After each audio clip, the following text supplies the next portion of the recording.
live from above the rink at T-Mobile Arena and City National Arena. Knights get a steal anyway. Here's Stone to Marner in the slot. Marner shoots, just wide. Rebound, score! Brett Howden! This is the VGK Insiders Show. Marner from the bench lets it go out to the point. Hannafin hands it off Barbashev. Back to the right. Marner closing. Slap shot! He scores! With Daren Millard and Ryan Wallace. Down wins the draw. Korzak pulls, slides it left, Lozon. Wrist shot, knocked down, rebound, score! Sissons! On Fox Sports Las Vegas. Welcome in, Vegas Golden Knights Insider Show, Fox Sports Las Vegas. Ryan Wallace hanging out inside T-Mobile Arena. Daren Millard, he's back at Studio 31. Jared Justice live inside the Richard Harris Law Firm studios. Round 2 is upon us. It is a game day. How are we doing, boys? Getting ready to drop the puck in this first ever series between the Vegas Golden Knights and the Anaheim Ducks. They've been division rivals throughout the 9 years of the VGK's history, but this is only the second time that they've made the playoffs in the same year. Year number 1. The Anaheim Ducks finished second in the Pacific Division that year to the Golden Knights' incredible expansion performance. And since then, it's been all rebuild for the Anaheim Ducks. But this was expected to be a year in which they got back to a competitive style of hockey and pushing for a playoff spot. And they did more than that, challenged for top position in the Pacific Division, winding up third behind the Edmonton Oilers and the Pacific Division champion Vegas Golden Knights. And in the second round, they both move on after 6-game victories. Slightly different paths. They both have scored a ton during these Stanley Cup playoffs. Anaheim slightly more than Vegas, but they also allowed a touch more goals to get by Lucas Dostal in the series. So one team was like lights out on the power play. The Vegas Golden Knights were very good on the power play, and then we're on the plus side of the penalty kill. So I think the special teams will be an interesting aspect to this series. Anaheim was 50% in the first round, while Vegas scored in 4 of its 6 games on the man advantage and then killed off all but one power play opportunity for the Utah Mammoth while scoring a couple of shorthanded goals. And ahead of the game, we find out that William Karlsson will make his return to the Vegas Golden Knights lineup. That was confirmed this morning by head coach John Tortorella. We don't know where he's going to slot in William Karlsson. It was an optional skate this morning, so the team did not partake in line rushes or anything that you could maybe hedge your bet on. But William Karlsson will line up tonight in that familiar number 71 for the first time in almost exactly 6 months. Yeah. It's been the longest layoff or absence that you could imagine from a player who's coming back in and participating in the Stanley Cup playoffs. We have seen players basically miss the entire season. Thinking Kucherov a couple of years ago with the Tampa Bay Lightning, he returned. But for a guy that actually participated in this regular season, he's been out 6 months, and Vegas knew, the players were aware, they had to get to a certain stage of the Stanley Cup playoffs for William Karlsson to be able to return. Tonight, game 1 of the second round is that night for Wild Bill. Yeah, I mean, it's unreal in a lot of different ways. November 8th was the last game for William Karlsson in the regular season. He had an assist. It was a 4-3 loss in overtime to the Anaheim Ducks, and he has not played since. So to your point, 6 months, nearly 6 months, is a long, long way for William Karlsson to wait to get back into the lineup. But the fact of the matter is, when you think about Karlsson, the way that he plays, all of the different things that he does for this team, he can make an impact. Now, expectations need to be tempered to a certain degree, but if there's anyone that can come back and look like themselves quickly, it would be Wild Bill, and it doesn't really matter if it's the second round of the playoffs. He's just that good of a player. Okay, you said temper expectations. Mm-hmm. What are those for you? Well, I mean, I'm not expecting, William Karlsson to play 17, 18 minutes tonight, right? Like, I think that you you want to get his feet wet. You want to get him into a groove and feeling comfortable and all of those things. But would I be shocked if at the end of the day, William Karlsson, barring a game that goes to overtime, is in and around 15, 16 minutes and doing some really good things for the Golden Knights? No, not at all, because I just think he's that good of a player. I'm not necessarily sitting here saying that he's going to come back and score 2 goals, 3 goals like he joked earlier today. I just think William Karlsson is going to come in and give you a really solid William Karlsson type of game. Be in the right place in the defensive zone. He joked that he was going to score a hat trick and have 6 assists. Yeah. Well, I mean, I don't think 9-point night would be pretty positive. Yeah, I mean, listen, if you want to knock that down to about 5 points, I'm okay with that as I joked well, with him. but- I joked with him. I said, "So you're just tempering things? You're just going to keep it in check?" And he's like, "Yeah, exactly." Like, listen, you said like 16, 17 minutes. Yeah. In the 14 games that he played this year, he was at 15 minutes. So I'm going to go a different way from you. I think he's above his season average tonight, which is 15:09 in his 14 games, and part of that was affected with just a 5-minute appearance in the game that he played on November 8th, in which he only skated in the first period. John Tortorella, and you'll hear from him his morning availability in hour number 2 of the VGK Insider Show. We should also mention that Kelly McCrimmon's going to stop by.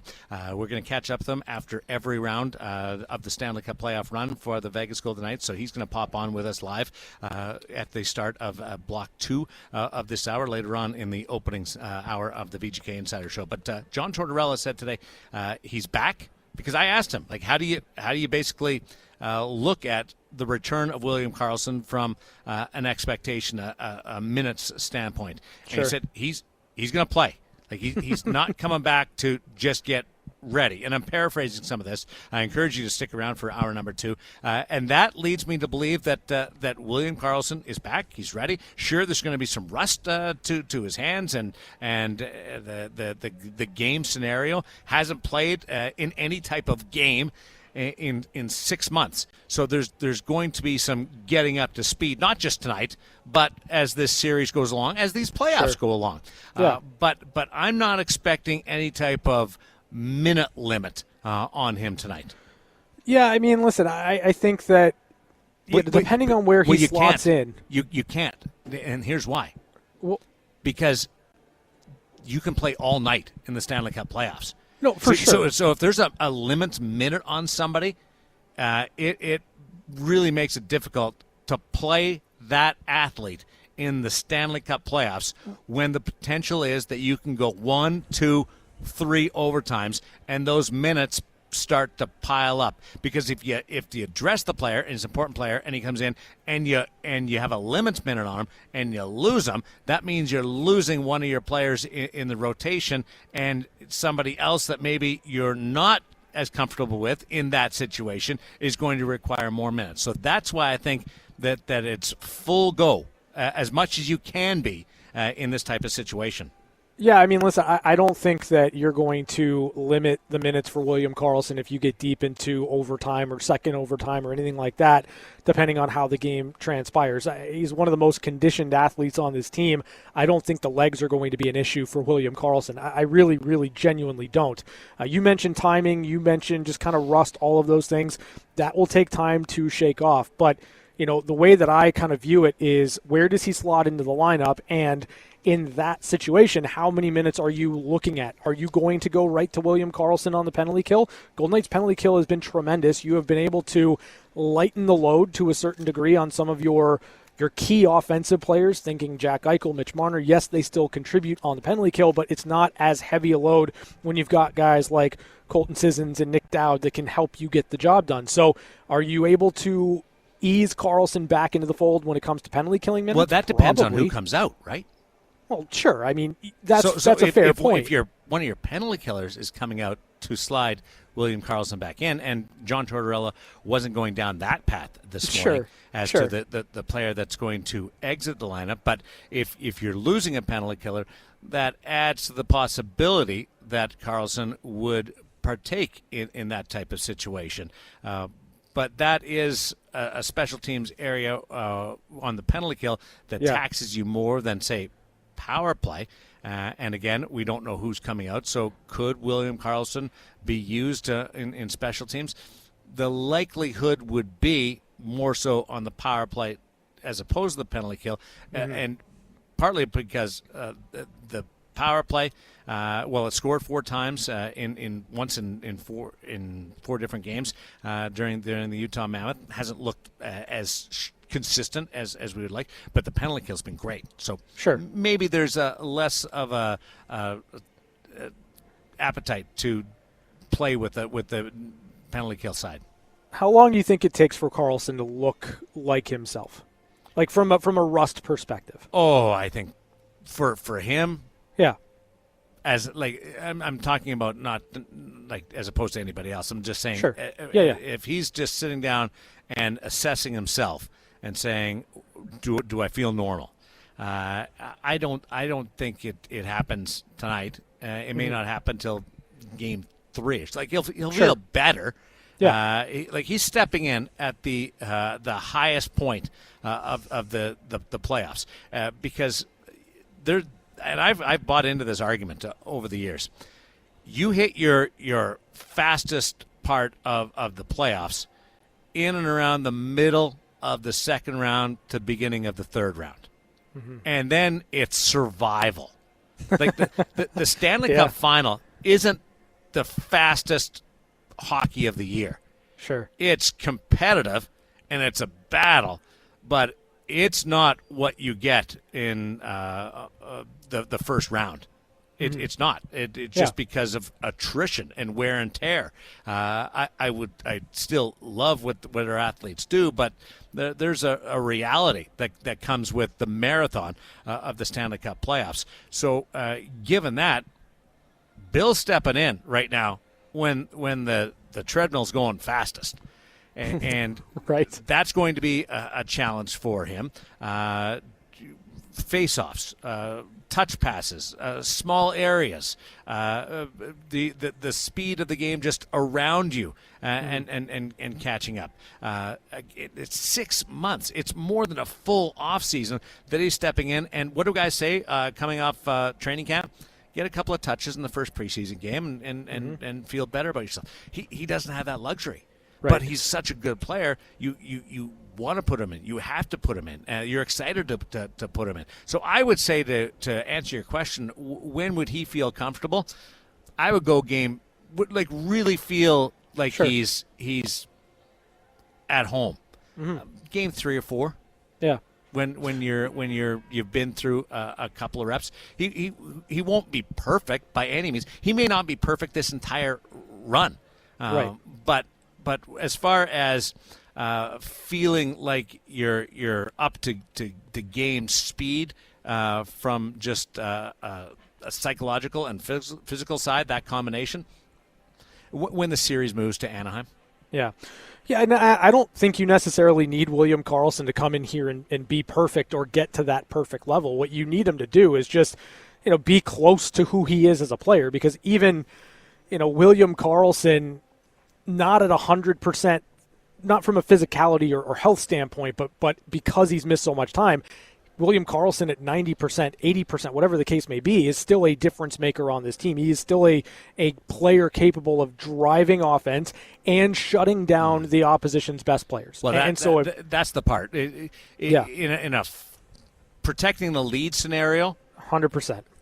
He plays in a 6-on-5 where the other team's got the extra attacker out there. Love him on defensive zone faceoffs.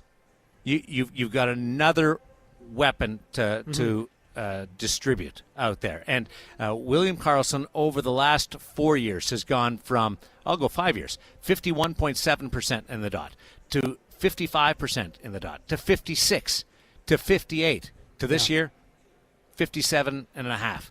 You've got an elite face-off guy who has taken and worked on the face-off side of things while he's been out, and you can lean on that side of his game. That's not a minute thing, but off of a defensive zone face-off, it's key. Or you need 2 guys out there. You can certainly use him to your advantage on that side. Yeah, for sure. I mean, listen, you can start with the puck more often with William Karlsson in the fold, and you're not concerned in any way, shape, or form putting him out there in a defensive zone situation because he wins his fair share of battles, he wins his fair share of shifts, and you can start there and still maintain or get a better positioning coming off of the ice with William Karlsson in that regard. The impact that he has on the defensive side, the faceoffs you mentioned, that's going to be where his presence is felt most often early on in getting back into the fold. I see him as a center. You could play him on the wing to make it a little less responsibility for him, but I still see him as a center. We'll see how they work their lines around. And again, it does really depend on who comes out of the lineup. This is how long he's been out, though. 6 months, right? Okay. Yep. Little perspective on that. Mm-hmm. There's going to be 3 guys tonight in the lineup, if they all stay in, that he's never played with. Cole Smith, Nick Dowd, Carter Hutton. And he's got a new coach back there. Now, he's played for Torts, but that was a couple of stops ago in Columbus. But there's a new coach since he played, and there's 3 new teammates out there going at it. So it's Game 1, Anaheim against the Vegas Golden Knights, second round of the Stanley Cup playoffs. We'll pick the brain of Kelly McCrimmon, what he saw in the series against Utah and what he expects against the Ducks, who are back in the Stanley Cup playoffs. The VGK Insider Show on a game day on Fox Sports Las Vegas. Se acerca al círculo derecho Jack Eichel. El disparo de Shea Theodore, queda poca la deriva. ¡Gol! Tu boca es de profeta, Alejandro Romo. ¡Gol! Ahí está entonces, señores. Nuevamente, Mitch Marner, el mago Alejandro Romo. Now back to the VGK Insider Show. Game day, Game 1 between the Anaheim Ducks and the Vegas Golden Knights, round 2 of the Stanley Cup playoffs. Let's look back a little bit at the victory over the Utah Mammoth as we're joined by the general manager of the Vegas Golden Knights, along with Daren Millard and Ryan Wallace. Here's Kelly McCrimmon, who's looking forward to this opener tonight. You've had a few days, a couple of days anyway, to reflect on the Utah series. What was your takeaway from the Vegas side? Well, it was a good series for our team, I felt, and I believe always that, playoffs can make you better. So I think we leave that series a better team than we entered it by the virtue of having the experience of winning 2 games on the road in a real tough environment with their home crowd. The 2 overtime games we were able to, win in Utah in overtime in Game 4, and then the big double overtime win in Game 5. And then really, the clinching game to get that done and avoid Game 7 was really good for our team. Did you think experience was a factor in how your team was able to adjust and withstand the pressures? I think so. I think we've got a lot of players that have been in similar situations, and I'm only speaking to our experience. I'm not comparing our experience to Utah's, because Utah had quite a few Cup winners on their lineup as well. But just specific to our team, we've got a lot of experience in similar situations, and ironically, how similar it was to last year's opening round against Minnesota, right down to the way the order the games were won, the way Game 4 and Game 5 were both overtime games, and then Game 6 closing the series on the road both times. So interesting that we had experience that recent that was so much like what we just encountered. General Manager of the Vegas Golden Knights, Kelly McCrimmon, with us on the VGK Insider Show on Fox Sports Las Vegas. Kelly, we often talk about Brett Howden and how much utility he has in different areas of the lineup, but then you start to zero into what he did in the back half of the series against Utah, that he's got 3 career playoff overtime goals. When you think about Brett Howden, his ability to show up in those big moments, like, what is it about him that allows him to do that when the game seems to rise to the highest level? Well, he's got experience now too, right? And I know the year that we won the Stanley Cup 3 years ago, he scored some clutch goals in that series. You mentioned the overtime goal. I believe he scored one against Dallas that particular playoff season. And, he's so versatile. He can go on any line and make it better. He can play left wing. He can play center. He plays on the penalty kill, as witnessed by his overtime winner in Game 5. So he adds so much to our team, and size and speed as well, right? Which matters at playoff time. So really important guy for our team. We don't know where he's going to line up tonight or who's coming out, but confirmed by John Tortorella this morning that William Karlsson will be a center in your lineup tonight, from the sounds of it. What are your expectations, and was this along the timeline of what you had all along, knowing that you had to get to a certain stage of the playoffs for him to get in? Yeah, it's played out, as I, different times I did media, as I explained that it would. You can't get too specific because with an injury that, costs William almost 70 games, it's tough to nail it down to a day. But his rehab, has concluded. I don't think that we're hurrying him at all. I think he's ready to play. He's going to have some rust. I know that even, last week he practiced in Henderson. He's practiced with us since he joined our team in Salt Lake. I think his hands have really, come a long way in that period of time. He's handling the puck a lot better, making passes a lot better. But there's a difference between doing that at practice and doing it in a playoff game. So I anticipate it will take him some time to get to top form, but the skating looks great. He's really skating well, adds a lot to the middle of our lineup, and it's when we knew he wouldn't be available to begin playoffs, you just really hope that the team can find a way to keep playing so that he can rejoin the team. So that's going to happen tonight, and that'll be a real boost for our club. One thing that Shane and I are going to touch on the television pregame show tonight is the similarities between Utah and Anaheim. Do you see those jumping out at you?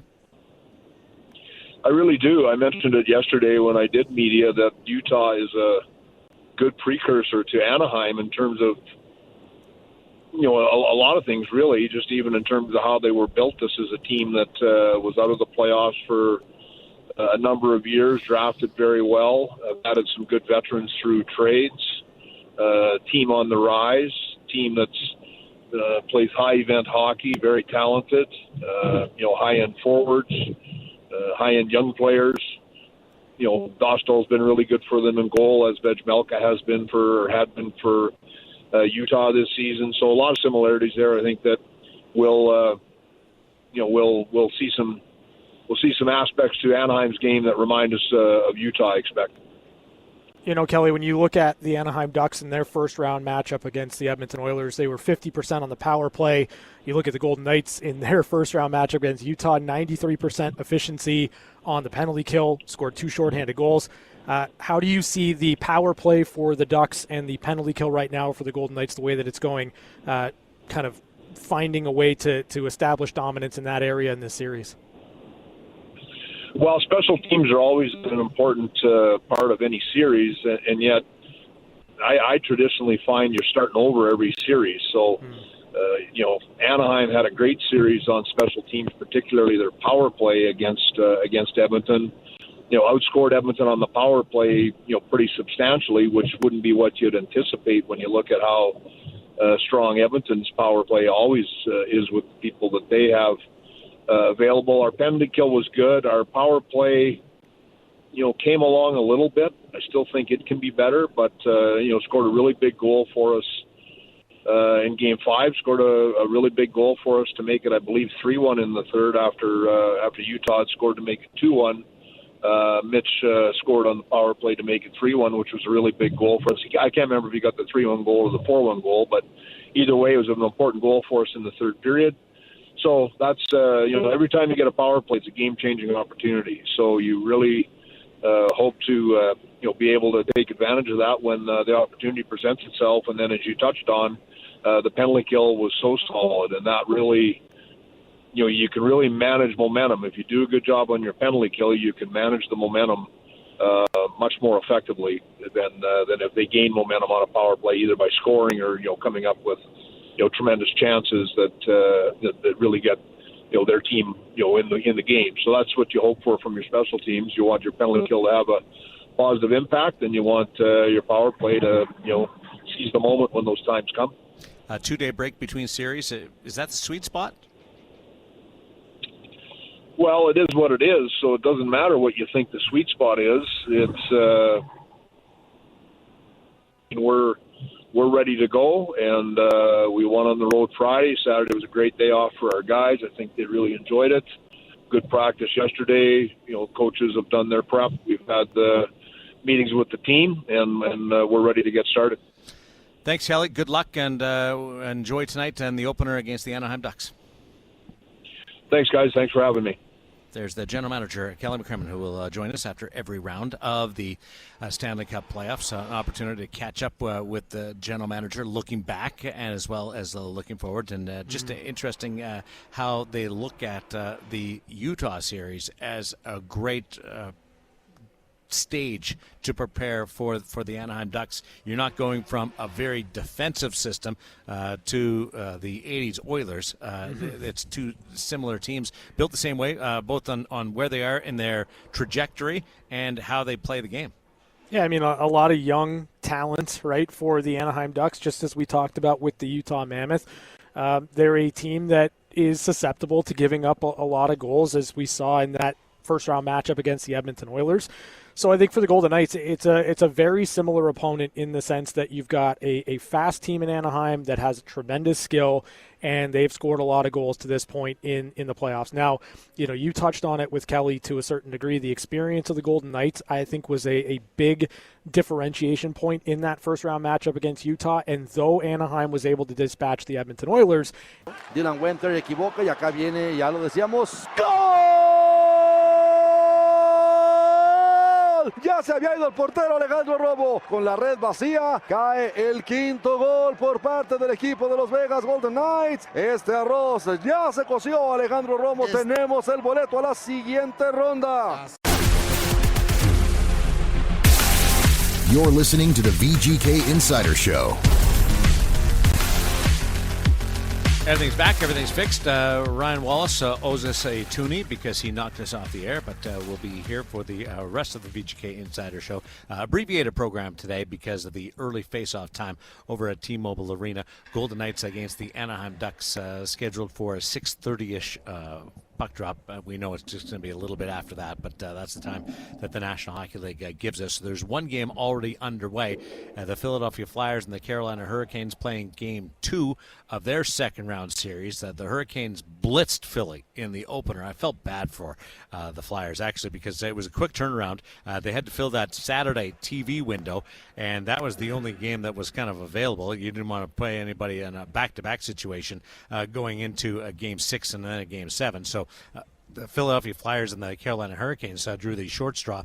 And after the layoff, the Hurricanes just came out and swarmed Philadelphia. Much different story in Game 2. The Flyers have scored a couple of goals. They scored on 2 of their first 3 shots and are on a power play right now, up 2-1. The Carolina Hurricanes trailing for the first time in the Stanley Cup playoffs. Yeah, nice little bounce back here for the Philadelphia Flyers to have themselves a lead, to put Carolina into a situation that they have not yet been in, and that is trailing in a game. So, the Flyers are one of those teams that, now that they've got that first bit of experience with Carolina, I do think that they, can deal with the Hurricanes to a certain degree, and we'll see how it kind of plays out the rest of the series.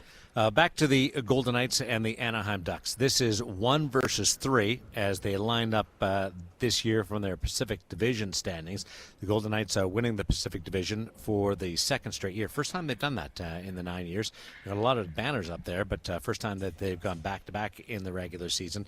And the Anaheim Ducks fell off the pace in the final couple of weeks. And they've been a team that's been very much all or nothing this year. They've been red hot and have had multiple appearances on top of the Pacific Division, at times leading by 5 points. And then they fall off the pace a little bit, struggle with their consistency, and they have to rally back and protect themselves from falling out of contention for a playoff spot. They were consistent in where they were all year in a top 3 spot, but it was up and down throughout, and they were looking over their shoulder a little bit coming down the stretch. They were able to right that and go back in the right direction, and I'm looking at them going, okay, the up and downs in playing the Anaheim Ducks, a lot of it is when you get them. Sure. Not who you're playing, but where are they in how they feel about themselves. Because a month ago, Edmonton would have got through that series, even though they were banged up. A couple of weeks later, it was a much different story. Yeah, absolutely. I mean, they have been the team of ebbs and flows this season, right? Like, they have had some tremendous highs. They've had some really bad lows. And, I think for the Anaheim Ducks, like, the door was open for the Golden Knights because Anaheim was just so bad over the final 10 games of the regular season. But to your point, like, they found something, whether it's confidence or whatever the case may be, they found something in the first couple of games up in Edmonton in the start of the Stanley Cup playoffs, and they've been able to ride that to a 6-game playoff win and here the second round against the Golden Knights. Just keep talking. You want me to keep talking? I just enjoy you rivaling the drum line. Yeah, I mean, it's not the most fun thing in the world for me. Like, I love the drum line, but it's incredibly difficult to keep my thoughts in order when I'm hearing the drums and trying to speak at the same time. That's not very nice. I'm over in Studio 31. We got the TV pregame show. We'll have a TV pregame show every night ahead of the Vegas Golden Knights in this Stanley Cup playoff run. I'm going to be joined by Shane Knighty tonight in Studio 31. Then I'm going to head over to the rink and watch up in the press box in game number 1 of this second round series between the Anaheim Ducks and the Vegas Golden Knights. A couple of things that I just wanted to run through because we are at this stage of being between series and just to evaluate things as a whole, how they went down against the Utah Mammoth. And am I wrong, or did Jack Eichel have a quiet 9-point series in that 6-game victory over the Utah Mammoth? Mitch Marner was second in point production for the Golden Knights with 7 against Utah, and then it was Ivan Barbashev with 2 goals and 4 assists for 6 points. Barbashev was fantastic, game-to-game consistency throughout the series. And then you had Brett Howden, Mark Stone, and Noah Hannafin, all with 5 points each. Leading goal scorers for the Vegas Golden Knights in that first-round series was Brett Howden with 4. Add the assist, 5. He wins the tiebreaker actually against Pavel Dorofeev, who had 4 goals, all of them in a 2-game stretch. So that's the offensive producers for the Vegas Golden Knights in that first-round victory over the Utah Mammoth. Yeah, your point on Jack Eichel, quiet 9 points, is probably an accurate one. It's fair, right? Like, with Jack, it's always about how he's driving play and how he's making things happen, not just for himself, but for everybody else. I do think that, probably after game 3, 4, 5, like the back half of the series, you saw a different level from Jack in every facet of the game. And, in a lot of ways, just because he doesn't put the puck in the back of the net specifically, it doesn't mean that he's not creating and generating offense for himself. So the fact that he had 9 points in the opening round, not surprising to me. It's just the way that he plays. Now, Mitch Marner's the interesting one for me because he gets 2 goals, an assist, a 3-point day in game number 6. I thought Mitch was tremendous all series long, but that performance was kind of an exclamation point, right? It was one of those scenarios where you see the impact that Marner has when the puck goes in, but it doesn't mean that impact is lost when the puck doesn't go in. He's doing all the little things every single game. So Barbashev had a point in every game. He did, yep. Incredibly consistent. Eichel leads the team in points. Mitch Marner comes on late. Goals leaders were Howden and Dorofeev, so that gets your attention. If you were going to give an MVP after every series, and I love this exercise because as teams go along, you become a lot more biased towards recent play. Sure. And opening series and those performances kind of fall off a little bit, and your evaluation, the importance of the first round victory against Utah won't weigh as heavy. And I don't know whether that is deserved or not, but I think there should be a more balanced evaluation of the players and their performances round by round. So let's give like a top 4, and we'll weight it like. First is worth 4 points. Second is worth 3. No, it's weird points allocation. 3 is worth 2, and 4 you get 1. And we'll give an MVP status. And if Vegas is fortunate enough to get through Anaheim, we'll do the same thing based on the Anaheim series. And if you go along, see how close we are to where things start to talk up certain awards at the end of it. So let's go 1, 2, 3, 4. Write those down and let me know where you are, like best player to fourth best player for the Vegas Golden Knights in that first round series. Yeah, I mean this is a tough exercise, but it is an interesting one. I'll go number 1 right out of the gate, Brett Howden, and I'm going to covet the goals here. And it's interesting because I don't have Pavel on my list right now, but Howden shows up in the big moments, right? He gets 2 shorthanded goals, which were tremendous. You can look at just the way that he plays in different scenarios, and the double overtime game winner. It's off his stick so quickly. The celebration's tremendous, but he scored 4 goals over the final 3 games in that series to close out the Utah Mammoth. So if you covet goals like I do, I think I'm going to lean Brett Howden number 1 for me. All right, I'm the same way. And number 2, I went Jack Eichel. Yeah, I'm with you there. I think just in terms of creating offense for the Golden Knights, Jack does it better than anybody else. And then you look at another really big moment in the series. It's Shea Theodore's game winner in overtime. Who's the guy that makes the play? It's Jack Eichel. So he's had a lot of those moments in the first round. I like Eichel in that 2 spot. I can't get past 9 points in 6 Yeah, games. you're right. Yeah, you're right. I mean, tremendous offense from Eichel in that first round. 3 for me, since we're good on first and second. 3 for me is going to be Marner. Like, it's a big moment for Marner in Game 6. A couple of goals. He has a 3-point day. Like, all of the little things that he does. I just think that Marner now, you've got 7 points in 6 games. You're better than a point a game in the playoffs with the Golden Knights, and you delivered a knockout punch in a closeout game. Give me Marner all day long. Because of the physical aspect as well, and a point in every game.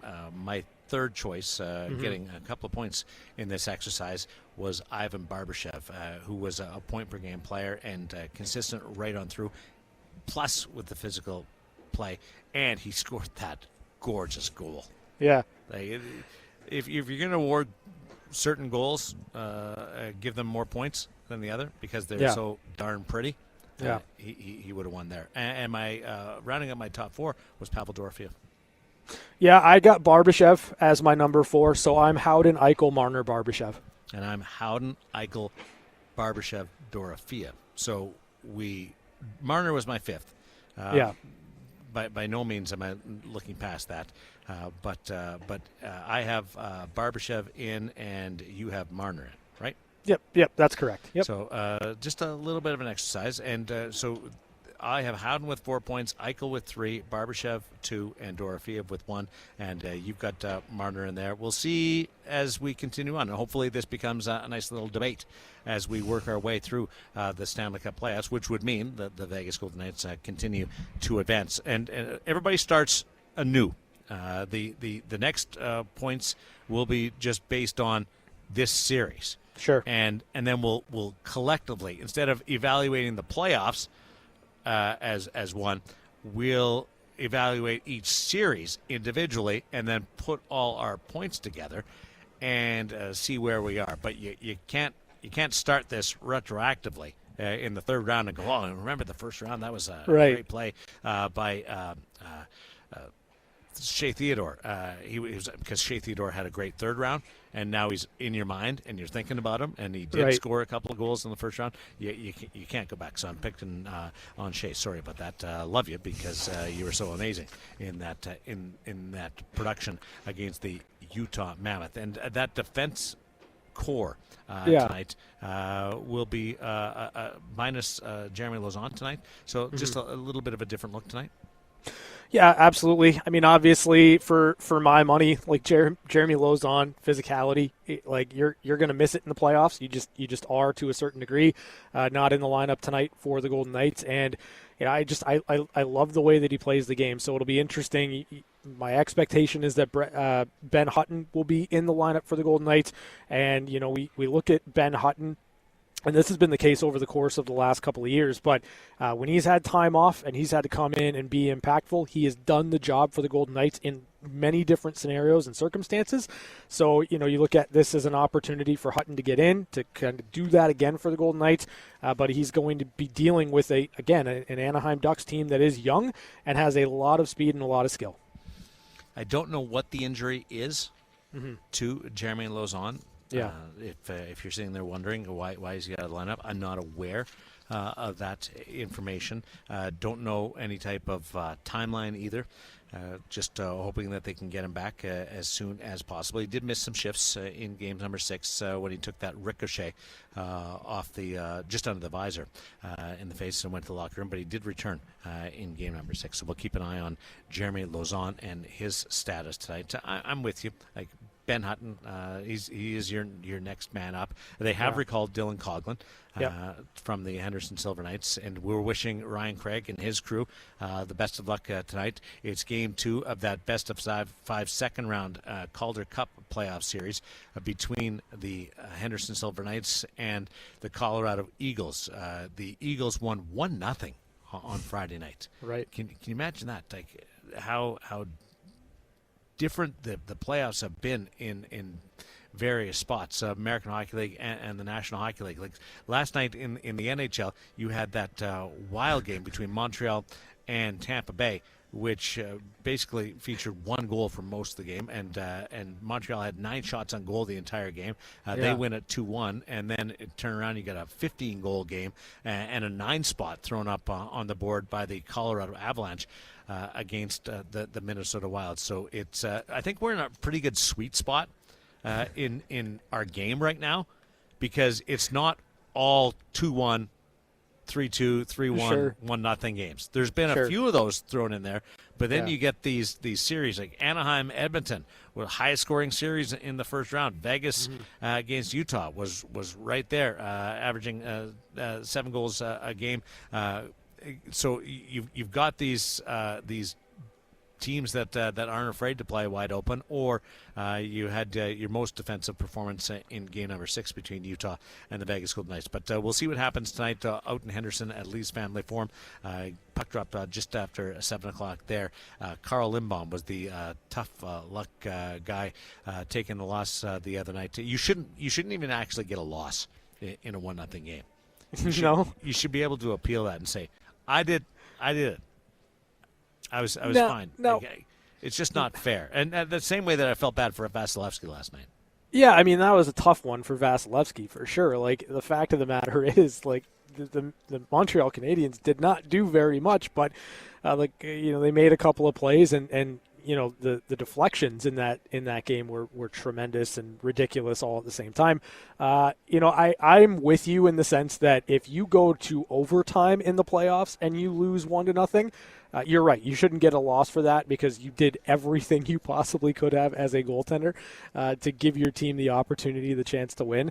But the larger 1-0 loss against Colorado kind of came out of nowhere for Henderson, because they've been just lighting scoring. It up. And when you're playing Colorado is really, really good offensively, and they can get up and down the ice. The thinking is, if you're looking at that matchup between Henderson and the Colorado Eagles, is if the HSK can check, they're going to be good, because they can find their offensive rhythm pretty easily, and that was just one of those weird ones. So games 1 and 2 in Henderson. So this is the final game of the series over at Lee's Family Forum, and then it will switch out to games 3, 4, and 5 up in Loveland, Colorado. Really important game tonight. It happens fast under this format that the Silver Knights are in. you're facing some urgency now tonight. Yeah, absolutely. I mean, for the Silver Knights, like they are looking to put their best game forward today, and I'm expecting offensively they're going to find their rhythm, right? Like, it was just a one-game setback, but to your point, like the urgency has to be there because it is a best of 5.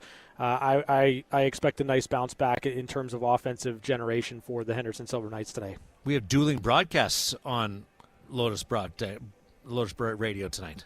Yeah, we sure do. Obviously, you look at the Henderson Silver Knights, they'll be over on 12:30 the game. You've got a pregame show with me starting at 5:30 p.m., leading you right into Dan and Gary and the call at 6:30. So if you are a Golden Knight and a Silver Knight fan, you've got a lot of options for today.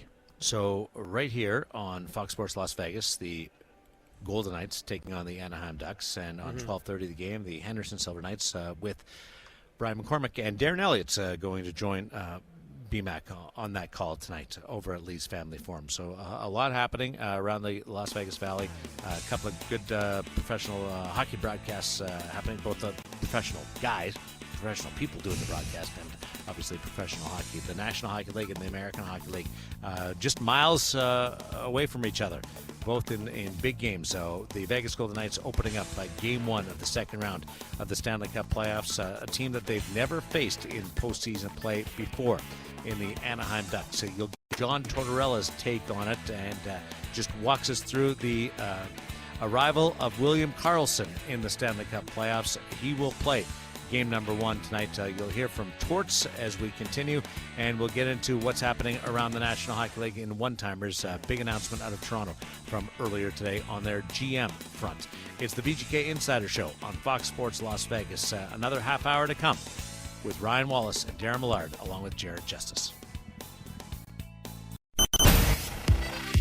Live from above the rink at T-Mobile Arena and City National Arena. Knights get a steal anyway. Here's Stone to Marner in the slot. Marner shoots just wide. Rebound, score! Brett Howden! This is the VGK Insiders Show. Marner from the bench lets it go out to the point. Hannafin hands it off Barbashev. Back to the right. Marner closing. Slap shot. He scores!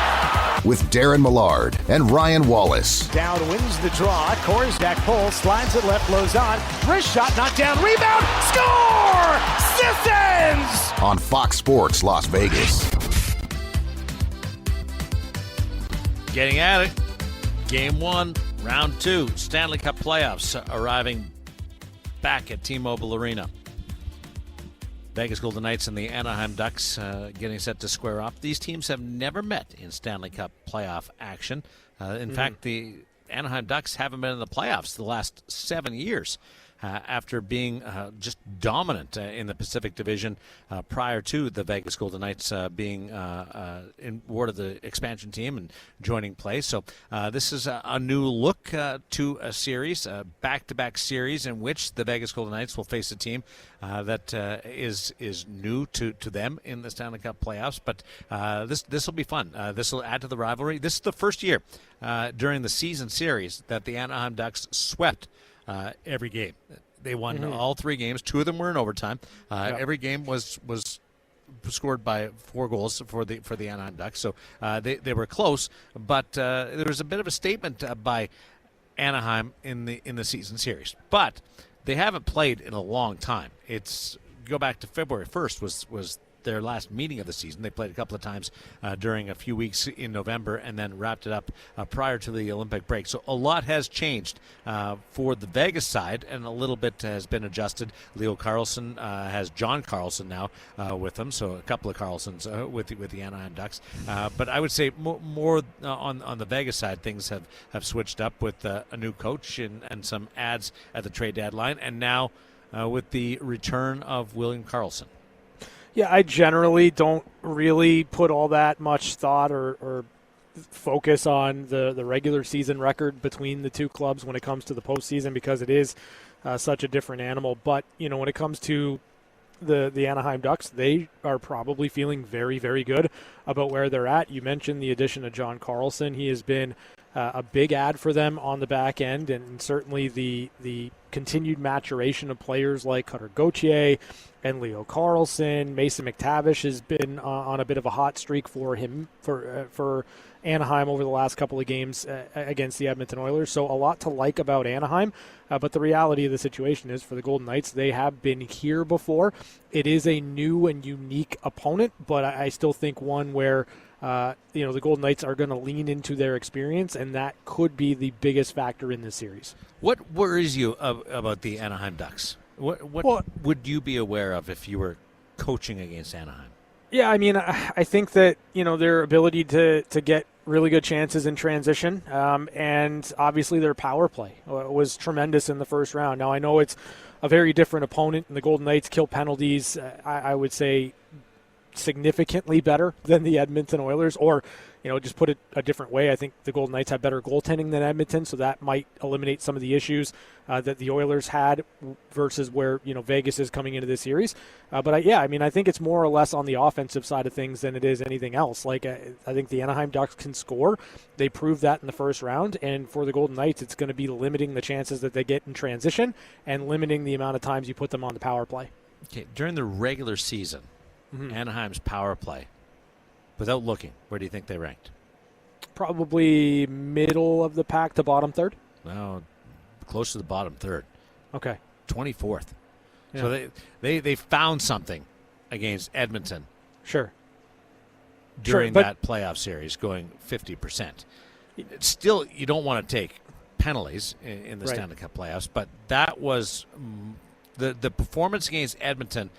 If you look at it compared to the regular season, more of an outlier. Sure. So it's a little different than when you were facing Edmonton the last few years, and you're like, no, that was like the fourth best power play of all time, and we can't take penalties against them, and they continued to light it up. There's some carryover there from the regular season. The Anaheim postseason power play was the proverbial lightning in a bottle for the Anaheim Ducks, and then you compare it to what the Vegas Golden Knights did on the penalty kill, and they killed off all but one man advantage opportunity for against the Utah Mammoth, right? Yeah. So and they scored a couple of shorthanded goals. They were +1, and the Golden Knights penalty kill in the season, very good in the playoffs, and was top 10 during the regular season. So a little more consistency. What you saw in the playoffs, same with what you saw during the regular season. Yeah, listen, I hear what you're saying. I just, we talk about confidence so much, right? And like the Anaheim Ducks right now with their power play have to be incredibly confident. Now, can you knock that down in game number 1 if the Golden Knights penalty kill goes out and has a dominant performance? Absolutely. And I wouldn't be shocked if that was the case. I just think that right now coming into this game, because Anaheim is doing a lot of their heavy lifting on the power play, and they're feeling good about where things are with their units, then that's an area of emphasis for me the first couple of games in the series. Let's get John Tortorella's take on things. His media availability earlier today, and it did center a lot on William Karlsson during this conversation. So John Tortorella at City National Arena. Anything new on William Karlsson? Playing tonight. Lazan didn't practice yesterday. Anything on him? He's out, and I'm not talking about injuries. Do you see one major difference between Anaheim and Utah, or do you kind of see similarities? Not talking about Anaheim. You had William Karlsson in Columbus once upon a time. What was he as a player then, and why do you think he blossomed in Vegas? Yeah, Bill was his skating. Looked at him yesterday, and I saw him skating around. I remember that stride. More of a, if I remember correctly, third or fourth line player for us, killed penalties. I knew him when he was really young, obviously when he broke into the league. I called Bill after we lost him, and then he had that great year. I called Bill and said, did I screw up? Because I'm not sure what he had for stats with us. And we had a great conversation. He goes, no. He said everything I'm shooting is going in the net, and I think he had some magic with his line mates, right? Marshy and Riles. So just a good man, doesn't speak a lot, just plays the game the right way. Looking forward to getting him back in the lineup. Torts, as these rounds go on, how does it become more difficult to win? Yeah, I think teams have more confidence. We're playing another young team. They have a little bit of experience now after going through a series with Edmonton. It just ramps up. That's what's so great about playoffs. Each series that starts again, it's even more intense. It's more focused on the flows of the game, the momentum swings. It's more pronounced. It's why it's the greatest playoffs in sports is the NHL, because of how it all keeps on moving to a whole different level as each round comes your way. To that point, in terms of mindset, you've talked to us a lot about that. How much do you kind of clear the deck as you get ready for round two, build off of what you do in game 6, and then again, you've talked about pulling back information in the postseason to the players. How does that change, or does that status quo? Yeah. I think one of the biggest keys in playoffs is resetting yourself after a round, and I think that's really important to get back into. Again, we haven't had a lot of time off. It's just a couple of days. It's just getting ready to get back in the grind, and it's not going to change. We're not changing a whole bunch how we're going to play, but the mindset of feeling good about yourself. Played a tough series against Utah, found our way. I thought we got better and better as the series went on. They should feel really good how they ended it. But now we got a whole new team, bigger team. We just got to worry about us and how we're going to go about our business. Did you see that reset yesterday in the team? You can't tell. It's practice. I know they're loose. They're full of emotion, having a blast, which we want them to do. You can ask me that question after tonight's game. I'll have a better answer for you. Please forgive the long question. Before this season, we talked about your role at Four Nations in the Olympics. Mike Sullivan. You asking me about a question about me, Nick? Yes. I'm not going to answer it. Will you answer it tomorrow? No disrespect, but okay. I'd rather talk about the team. Well, it affects the team. Okay, go ahead. I'll let you know. All right, I'll cut to the chase. Yep. You take over so late in the season, and you go right in the playoffs. Those 2 short tournaments, the way you have to juggle great players, like you don't have time to let them figure it out, right? Did that help you, sharpen you? Is this like a short tournament in a way where you've got to find combinations and you don't have time to screw around? Yeah, I can answer that. I was fortunate to stay in the game, watching, doing some work with ESPN. I watched the season all year long, so that gives me an opportunity to watch where the game is, the teams, players, and all of that. And the biggest benefit for me, Nick, was Kelly, George, and my coaching staff here. They know the people, they know the nuances. Talked about what type of coaching this guy may need, this, that, the other thing. That helped. I feel very comfortable now, and I've got to understand the players. And feel really good in the flow of the bench, how we've gone through the last series. So I understand better the flow of who can do what and who I feel comfortable with, and we'll take it into the series. Bill comes in now. That changes a little bit, but that's part of it. Does that answer your question? Okay. That's the best I can do.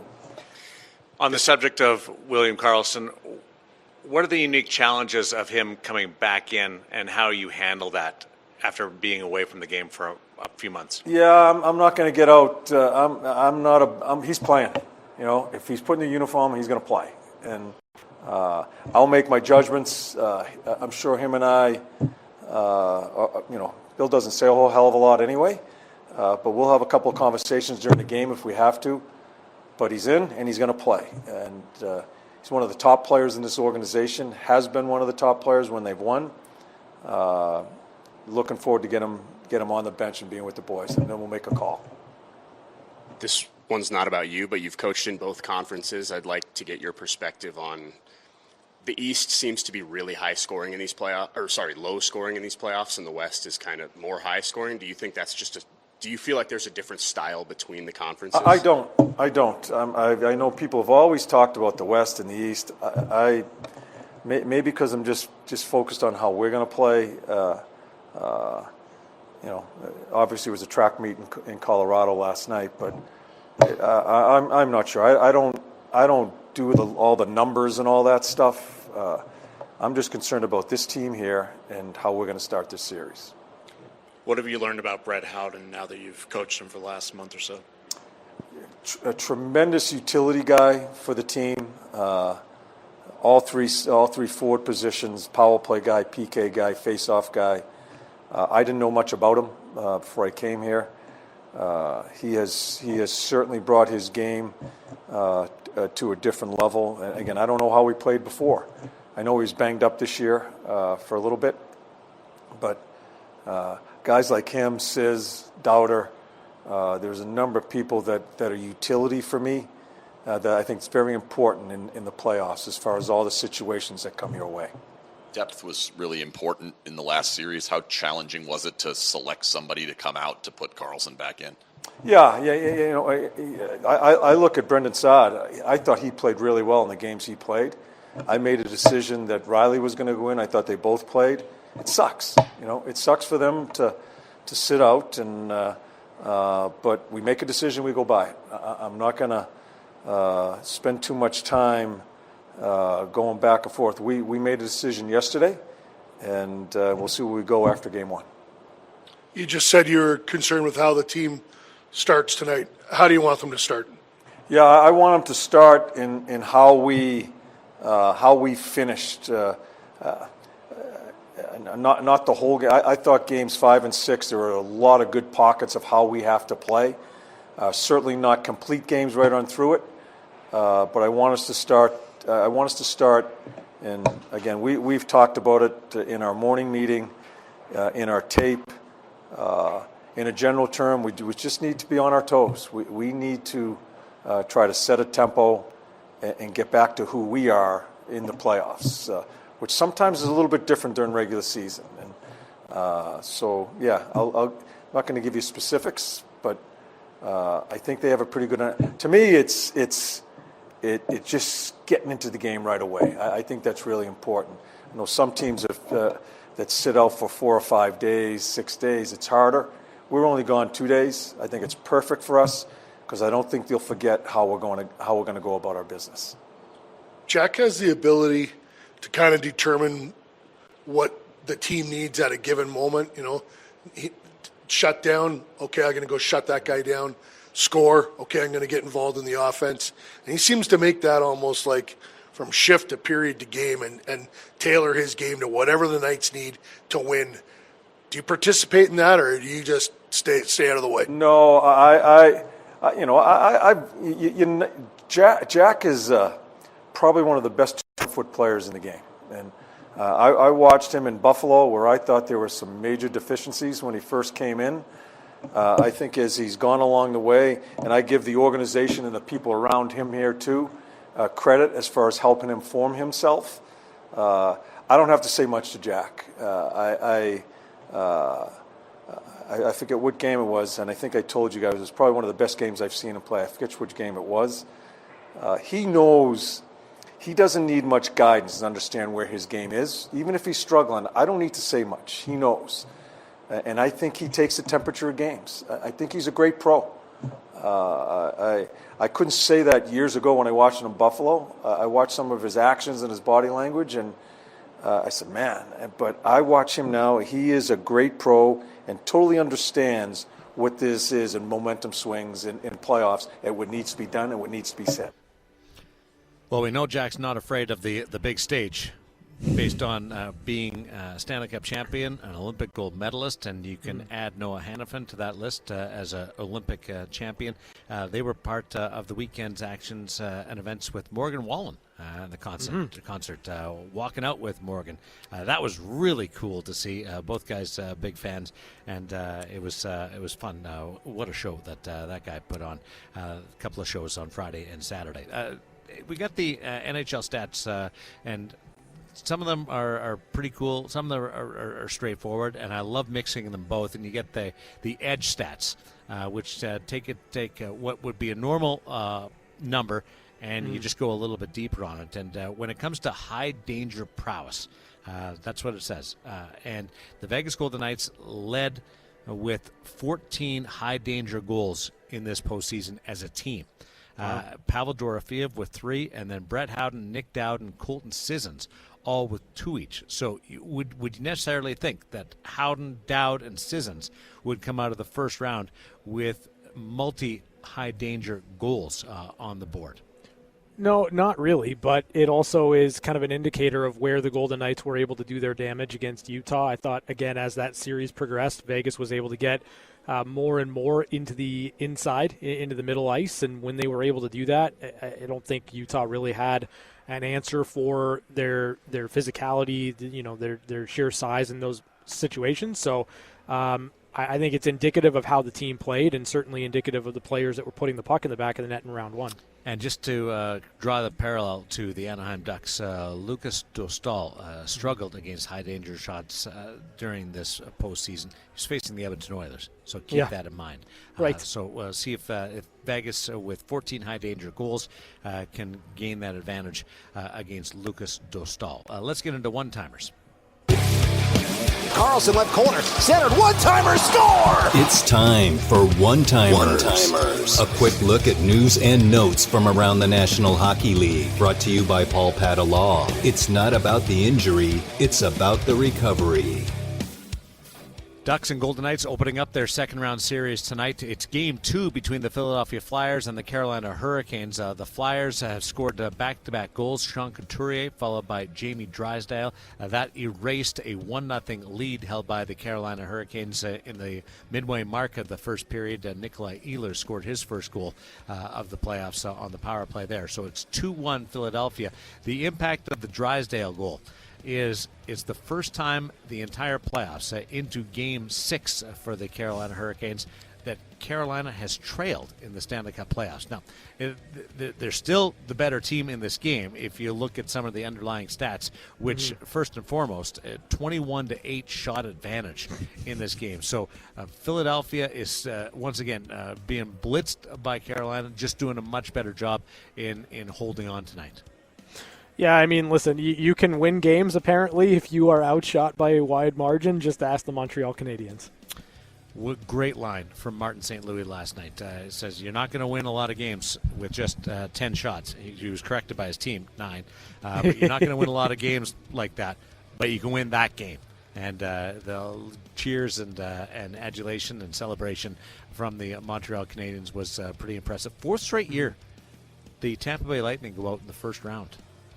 Yeah, I mean, obviously not ideal for Tampa Bay. Like, they have high standards, just like we talk about with the Golden Knights. And that's something Kelly McCrimmon mentioned over the weekend. Like, it is not an easy thing to do to get to the second round. It's not set in stone just because you've got, proof of concept. And I would say that Tampa's kind of, the pinnacle. But Victor Hedman didn't play in that series. It's not like they were at full strength. And, give Montreal a lot of credit.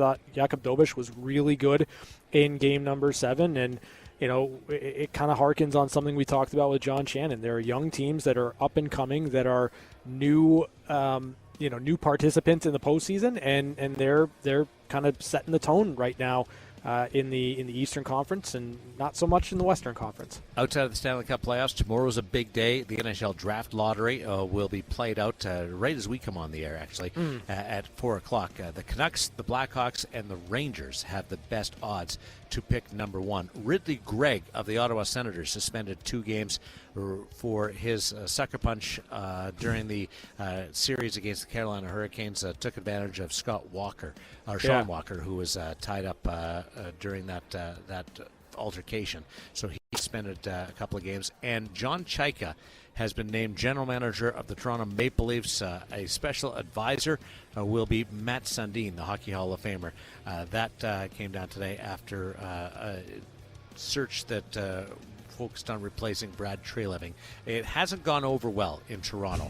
John Chayka, the former general manager of the Arizona Coyotes, was actually suspended for taking on some other job searches that the National Hockey League didn't deem to be really kosher, and the fact that he also did some fitness testing with players outside of the central scouting and the setup that they have in Buffalo, and they lost a couple of draft picks. So interesting choice for the Toronto Maple Leafs, but Chayka does have a data background, which they were after.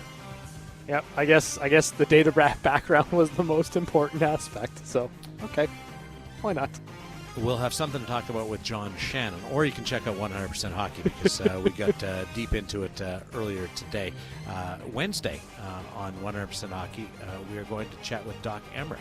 So keep that circled. One of the great play-by-play guys in the National Hockey League's existence. Tonight, Game 1 between the Vegas Golden Knights and the Anaheim Ducks. The second round series starting on the Strip, so Game 1 and 2. They'll go every second day for the rest of the way in this second round. No 2-day breaks between the Ducks and the Vegas Golden Knights. Looking forward to game number 1. Pre-game shows coming up next on Fox Sports Las Vegas with Ryan Wallace. Stay with us.